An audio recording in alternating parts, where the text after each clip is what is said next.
जय Hind. Bajrangi study point में आप सभी का स्वागत है। इस वीडियो में हम लोग आसियान ऑर्गेनाइजेशन की चर्चा करने वाले हैं। यानी आसियान संगठन क्या है, इसकी स्थापना कब हुई, इसका मुख्यालय कहाँ है और इसमें सदस्य देश कितने हैं, सबकी चर्चा करने वाले हैं। और हम लोग मैप पे भी लोकेट करते चलेंगे जो भी इनके देश हैं। और ये बात कि जो भी करंट में आसियान देश चर्चा में थे, जैसे थाईलैंड था और इंडोनेशिया था, ये चर्चा में क्यों था, इसकी भी चर्चा हम लोग इसमें करने वाले हैं। और ये आपको बताएंगे कि इन्हें आसियान ही क्यों बोला जाता है। भाई इनका कुछ और नाम भी तो हो सकता था, तो आसियान ही नाम इनका क्यों पड़ा, इस सब की चर्चा करने वाले हैं। और आसियान एक इम्पॉर्टेंट ऑर्गेनाइजेशन है वर्ल्ड में, क्योंकि आपने आसियान के बारे में सुना होगा, आसियान +2 के बारे में सुना होगा, सार्क के बारे में सुना होगा और RCEP के बारे में सुना होगा। तो ये सब लगभग आसियान से ही जुड़े हैं। तो इस वीडियो को देखने के बाद आपको एक अलग लेवल की फीलिंग आने वाली है। तो वीडियो स्टार्ट करते हैं। उससे पहले जो हमारे चैनल पर पहली बार आया है, चैनल को सब्सक्राइब कर ले, क्योंकि अब आसियान के बाद सार्क को मैं डिस्कस करूंगा, ब्रिक्स को डिस्कस करूंगा, G20 को डिस्कस करूंगा, यानी जो भी इंपॉर्टेंट ऑर्गेनाइजेशन हैं, और यूएन सबसे मोस्ट इंपॉर्टेंट। तो इन सब ऑर्गेनाइजेशन को हम लोग आगे डिस्कस करेंगे। तो उसके लिए आप हमारे चैनल को सब्सक्राइब कर लें। तो वीडियो को स्टार्ट करते हैं। सबसे पहले ये जानते हैं कि इन्हें आसियान ही क्यों कहा जाता है। और आसियान का पूरा नाम होता है association of south east Asian nation. तो ये है आसियान का फुल फॉर्म, ASEAN। तो ये समझने के लिए आपको पहले एशिया का मैप देखना पड़ेगा। ये सामने हमारे एशिया का मैप है, ये पूरा एशिया है। ऊपर में है नॉर्थ, इधर दाहिने है ईस्ट, लेफ्ट में है वेस्ट और नीचे है साउथ। अच्छा, जैसे अगर मैं कहूँ कि ये कौन सा एरिया है तो आप बोलेंगे नॉर्थ ईस्ट का एरिया है। और उसी तरह अगर मैं ये कहूँ तो आप क्या कहेंगे, साउथ ईस्ट का एरिया है। तो अगर आपको ये बात पता चलेगी कि ये साउथ ईस्ट है, बस आपको ये समझ आ गया कि ये आसियान क्यों कहा जाता है। तो अगर हम लोग साउथ ईस्ट की बात करेंगे तो इतना एरिया हमारे पास आ जाएगा। और हमारे आसियान का पूरा नाम क्या है, एसोसिएशन ऑफ साउथ ईस्ट। तो देखिए ये साउथ ईस्ट है, south east Asian nation, south east Asian. और ये जो पूरा मैप है ये एशिया का आपको दिख रहा है। एशिया का साउथ ईस्ट वाले जो कंट्रीज़ हैं उन्हें ही हम लोग आसियान नेशन में इंक्लूड करते हैं। तो आप ये कह सकते हैं यहाँ पर ये जो इतने देश हैं ये सभी साउथ ईस्ट एशिया के देश हैं और इन्हें ही हम लोग आसियान ऑर्गेनाइजेशन में रखते हैं। तो आसियान इन्हें क्यों बोला जाता है ये आपको क्लियर हो गया होगा, क्योंकि ये जियोग्राफिकली एशिया के साउथ ईस्ट में लाई करते हैं, इसीलिए इन्हें आसियान बोला जाता है। फिर अब बात कर लें कि आसियान है क्या।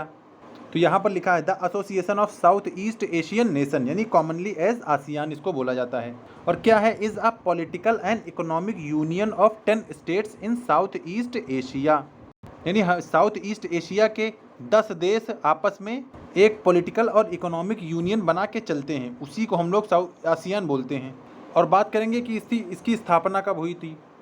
तो इसकी स्थापना हुई थी 8 अगस्त 1967, यानी 1967 में इसकी स्थापना हुई थी। और इसे बैंकॉक डिक्लेरेशन के थ्रू इस्टेब्लिश किया गया था, यानी बैंकॉक डिक्लेरेशन एक आया था, उसके तहत आसियान की स्थापना हुई थी। तो इसकी स्थापना 8 अगस्त 1967 में हुई थी बैंकॉक डिक्लेरेशन के अनुसार। फिर आगे इसी में बात कर लें कि together its member states represent a population of 600 million, यानी इसमें जो पॉपुलेशन है वो लगभग 600 मिलियन से ज़्यादा है। और जो एरिया है तो लैंड एरिया है 4.5 मिलियन किलोमीटर। एरिया कितना कवर करता है, तो 4.5 मिलियन किलोमीटर स्क्वायर है, यानी वर्ल्ड का इतना एरिया ये कवर करता है। और इन 10 देशों की GDP ग्रॉस डोमेस्टिक प्रोडक्ट कितना है, तो ये लगभग $10.2 ट्रिलियन है। और हमारे इंडिया की अकेली लगभग $4 ट्रिलियन हो चुकी है। इन 10 देशों की टोटल मिला के $10 ट्रिलियन है। तो आप समझ सकते हैं कि इंडिया कहाँ पर लाई करता है। ये देखिए, ये थोड़ा कंटेंट हिंदी में भी है। आसियान का पूरा नाम है association of south east Asian nation, क्योंकि भाई जब आसियान है तो इसको इलेबोरेट भी इंग्लिश में ही करेंगे। फिर आगे लिखा है दक्षिण पूर्व एशियाई देशों का संगठन, यानी इसे हिंदी में कहा जाता है, इसका पूरा नाम हिंदी में है। एक क्षेत्रीय संगठन है जो कि एशिया प्रशांत के उपनिवेशी राष्ट्रों के बढ़ते तनाव के बीच राजनीतिक और सामाजिक स्थिरता को बढ़ावा देने के लिए स्थापित किया गया था। क्योंकि ये सभी देश एशिया और पैसिफिक रीजन में लाई करते हैं, क्योंकि इनमें प्रशांत महासागर भी आता है, तो इसीलिए इन्हें एशिया पैसिफिक कहा जाता है। और आसियान का आदर्श वाक्य है वन विज़न, वन आइडेंटिटी और वन कम्युनिटी। देखिए, अगर आसियान में कुछ पूछे जाने वाला इम्पोर्टेंट है तो सबसे पहले इसकी स्थापना कब हुई, यानी इस्टेब्लिशमेंट कब हुआ, इसका हेडक्वार्टर कहाँ पे है, इसमें कितने देश हैं और वो देश कौन कौन से हैं, और इसका आदर्श वाक्य यानी मोटो क्या है। यही 4-5 चीज़ें होती हैं जो हर ऑर्गेनाइजेशन के बारे में पूछी जाती हैं। फिर आगे बढ़ते हैं कि 8 अगस्त आसियान दिवस के रूप में मनाया जाता है, क्योंकि मैंने आपको बताया था इसकी स्थापना हुई थी 8 अगस्त 1967 को। तो जब 8 अगस्त को स्थापना हुई थी तब 8 अगस्त को इसका स्थापना दिवस भी मनाया जाता है या आसियान दिवस के रूप में मनाया जाता है। और लास्ट बात यह है कि आसियान का सचिवालय यानी मुख्यालय, तो मुख्यालय इंडोनेशिया की राजधानी जकार्ता में है। तो अगर हम लोग ये कहें कि इसका स्थापना कब हुआ, तो इस्टेब्लिश हुआ था ये 8 अगस्त 1967 को स्थापना हुआ। इसका हेडक्वार्टर कहाँ है, तो हेडक्वार्टर है जकार्ता में। जकार्ता कहाँ है, इंडोनेशिया की राजधानी है। और इसे किसके तहत स्थापित किया गया था, तो बैंकॉक डिक्लेरेशन के तहत, बैंकॉक डिक्लेरेशन के अंतर्गत इसको स्थापित किया गया था। और कभी कभी इसका पूरा नाम पूछ लिया जाता है कि आसियान का पूरा नाम क्या है, तो association of south east Asian nation. अब आपको फुल फॉर्म में तो कभी दिक्कत नहीं आएगी अगर आपने वीडियो अच्छे से देखा है तो। फिर आगे बात करते हैं इसमें कौन कौन से सदस्य देश हैं, यानी मेंबर कंट्रीज़ कौन कौन सी हैं। तो ये हैं इसकी मेंबर कंट्रीज़, ये हैं इसके 10 देश। सबसे पहला है ब्रुनेई, दूसरा है थाईलैंड, तीसरा है म्यांमार, चौथा है लाओस, पाँचवा है इंडोनेशिया, छठा है मलेशिया, सातवां है फिलीपींस, आठवां है कंबोडिया, नौवां है सिंगापुर और 10वां है वियतनाम। और इसमें जैसे थाईलैंड हो गया, इधर मलेशिया हो गया और ये सिंगापुर हो गया, ये 3 डेवलप्ड कंट्रीज़ में आती हैं। तो आसियान के 3 ऐसे देश हैं जो डेवलप्ड कंट्रीज़ में आते हैं, बाकी सब जितने हैं ये सब डेवलपिंग कंट्रीज़ में आते हैं, यानी विकासशील देश, और ये 3 विकसित देश में आते हैं। तो आइए इन्हें मैप पे भी लोकेट कर लेते हैं। तो देखिए, ये है हमारा इंडिया, इंडिया के जस्ट बगल में है म्यांमार, और इंडिया के हम लोग साउथ ईस्ट यानी दक्षिण पूर्व में बढ़ते जाएंगे तो हमें ये सारे देश मिलते जाएंगे। तो इंडिया के जस्ट बगल है म्यांमार, म्यांमार के नीचे है थाईलैंड, थाईलैंड के बगल में है लाओस, और लाओस के ईस्ट में है वियतनाम, फिर लाओस के नीचे है कंबोडिया।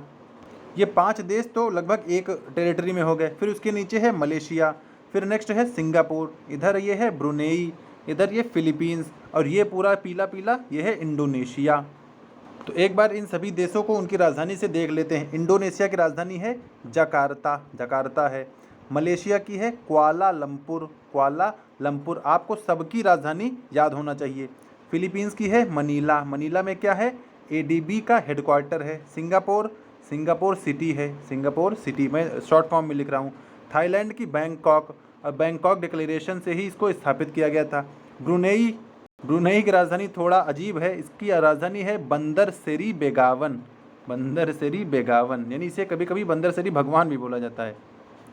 फिर वियतनाम की हनोई है, हनोई, और लाओस की है वियंतियान, लाओस की वियंतियान। आपको ये सभी राजधानियाँ याद होनी चाहिए।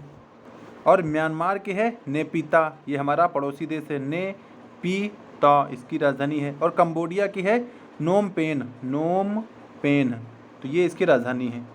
तो ये तो हो गए आसियान के सभी 10 देश, उनकी राजधानी। अब आगे बात कर लें कि आसियान के कौन कौन से देश अभी रिसेंटली चर्चा में रहे हैं।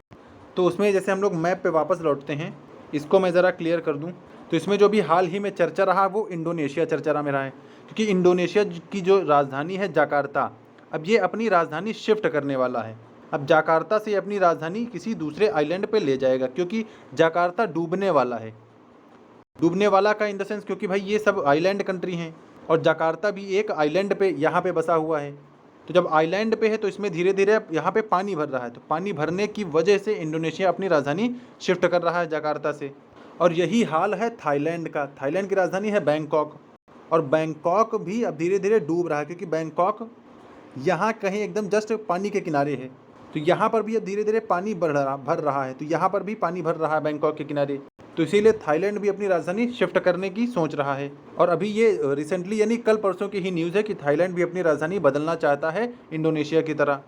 और वियतनाम भी हमारे लिए चर्चा में इसलिए है क्योंकि वियतनाम ये वह देश है जो हमसे यानी इंडिया से ब्रह्मोस मिसाइल परचेज कर रहा है। ब्रह्मोस आप जानते ही हैं, ये क्रूज़ मिसाइल है जो कि रडार की पकड़ में नहीं आती है। पहले फिलीपींस ने हमको ऑर्डर दिया था। अब फिलीपींस ने ब्रह्मोस की क्षमता देखा, बहुत अच्छा लगा उसको, इसलिए उसने वियतनाम को भी सजेस्ट किया।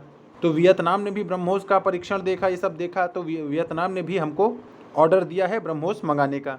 तो ये 3 कंट्रीज़ अभी चर्चा में रही हैं। इंडोनेशिया क्यों? जकार्ता अपनी राजधानी बदलने वाला है, थाईलैंड भी अपनी राजधानी बदलने वाला है, और वियतनाम ने इंडिया से ब्रह्मोस परचेज करने के लिए इंडिया को ऑर्डर दे दिया है।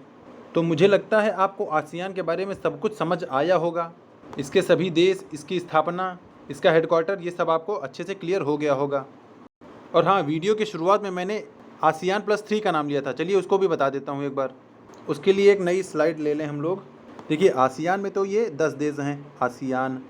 आसियान में है टोटल 10 देश।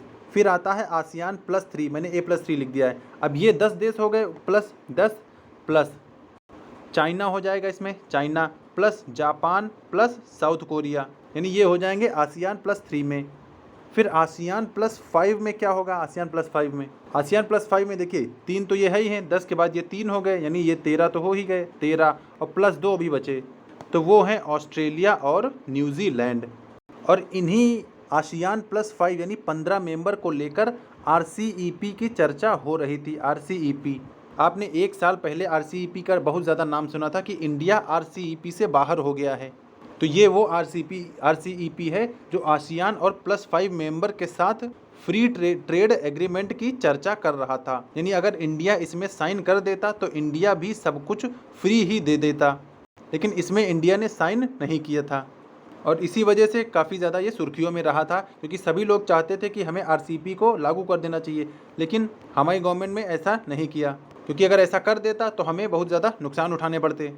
तो RCEP क्या था? तो RCEP था एक एग्रीमेंट जिसमें वो 15 देश थे, आसियान +5 और इंडिया, अगर इंडिया जुड़ जाता तो इसमें 15 देश होते, और वो FTA यानी फ्री ट्रेड एग्रीमेंट करते, यानी कि अगर हम लोग कोई सामान दूसरे देश को भेज रहे हैं तो वहाँ जो इम्पोर्ट ड्यूटी लगती है, क्योंकि वहाँ जहाँ भी सामान जाता है वहाँ की सरकारें कुछ पैसा वसूलती हैं, उसे ही एक्साइज ड्यूटी या इम्पोर्ट ड्यूटी बोला जाता है। लेकिन अगर FTA या फ्री ट्रेड एग्रीमेंट लग जाता, तो जैसे मान लिया इंडिया में चाइना से कोई माल आ रहा है तो हम लोग उस पर इम्पोर्ट ड्यूटी ना लगा पाते, तो इससे हमारा ही नुकसान होता।